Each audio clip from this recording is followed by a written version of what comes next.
Jewish settlements on our territory date back to the beginnings of the Czech state. They were mostly populated by wealthy Jewish merchants who were held in high esteem. But as their influence increased, and as the fanaticism of the Crusades grew, they began to be perceived as a religiously inferior people. They were forced to live in isolation within towns in so-called ghettos, and they were not allowed to have trades or even land. For this reason, they turned to long-distance trade and finance, namely money lending. Jews were allowed to build synagogues, but were subjected to many restrictions. For example, the buildings could not be conspicuous or higher than their surroundings. For this reason, none of the really old ones had towers.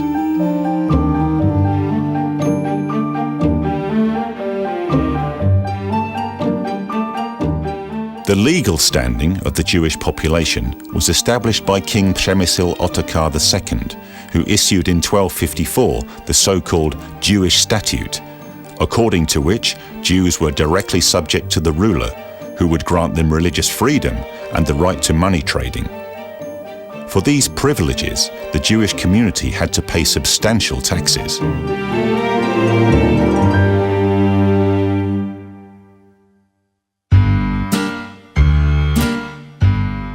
Jews were at that time often creditors of the Czech kings.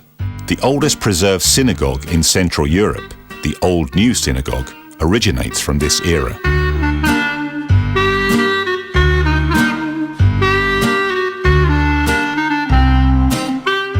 Life in the ghettos, everyday events notwithstanding, was spiritually based on the study of the scriptures, the Torah, and other religious tracts. Elementary schools, as well as yeshivas, higher theological schools where future rabbis studied the Talmud and Jewish religious law halakha, were established.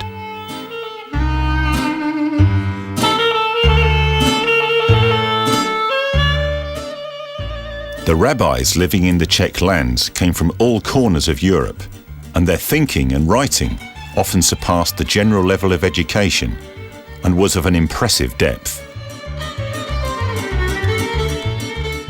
The Renaissance and the era of Emperor Rudolf II, who was in frequent contact with the Jewish community and its scholars, were a very important time for the Jews of Bohemia. This is also the time of the famous Yehuda Lehr ben Bezalel, also known as Rabbi Lehr or Maharal, whose reputation is unfairly overshadowed by the mythical figure of the Golem, his legendary creation.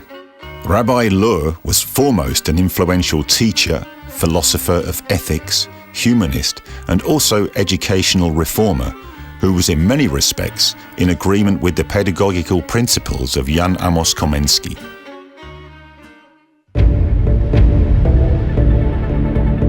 In the course of history, many attempts were made by the Christians to bring harm to the Jews, the murderers of Christ, to banish them and to confiscate their property.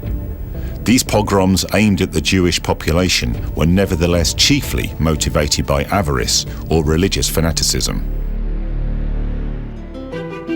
The Jewish religion was officially permitted in the Czech lands by the Edict of Tolerance issued by the Emperor Joseph II.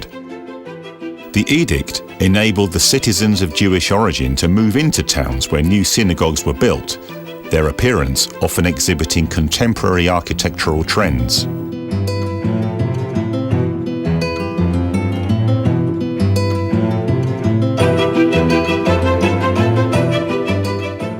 The demolition of the old Jewish ghetto and subsequent building of the new Josefov Quarter, modelled on Parisian boulevards of the late 19th century, represented a major change for the Jewish community of Bohemia and Moravia.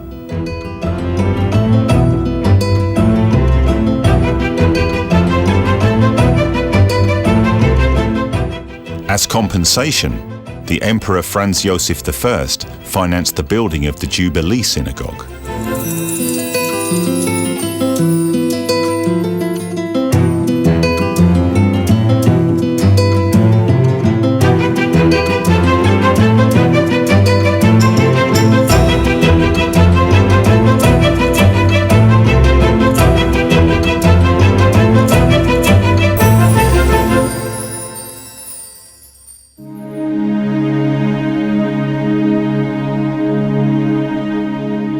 The relations between Christians and Jews were deeply affected by the so-called Hilsner affair, during which a somewhat simple Jewish youth from the village of Polnar was accused of the murder of a young woman named Agnieszka Hruzova.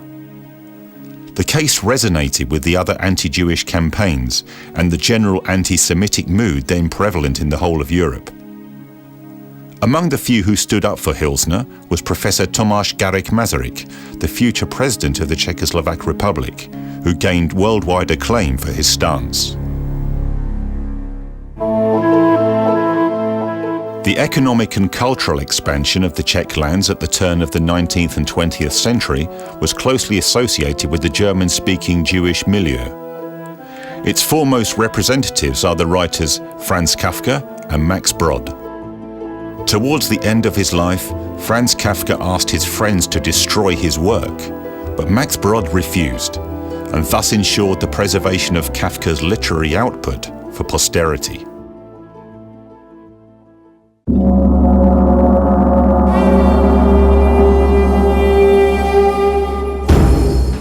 The Jewish populations fell on hard times during the 1930s.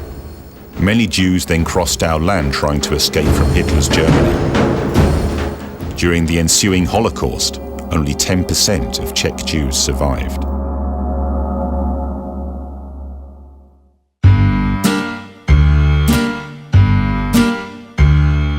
During the German occupation, the Nazis gathered together in the Meisel synagogue around 6,000 artifacts from Czech and Moravian synagogues with the intention of creating there an anti-Jewish museum.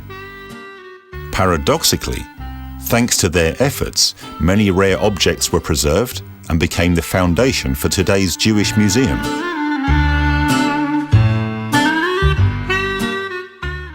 Many Jewish survivors of World War II left to start a new life in Israel and other countries. A large number of old cemeteries, synagogues and other buildings survive in Bohemia and Moravia, a reminder of our lost fellow citizens. We can often notice on unpretentious Jewish tombstones symbols indicating the dead person's occupation, or animal depictions representing their names.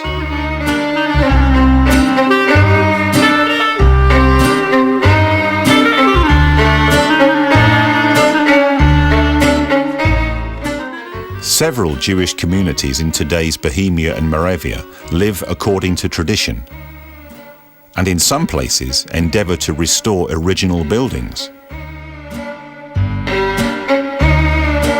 Rebuilding of the synagogue in the town of Liberec is an interesting project. On the site of the original synagogue destroyed by the Nazis now stands the modern building of an academic library, and the new synagogue is its extension.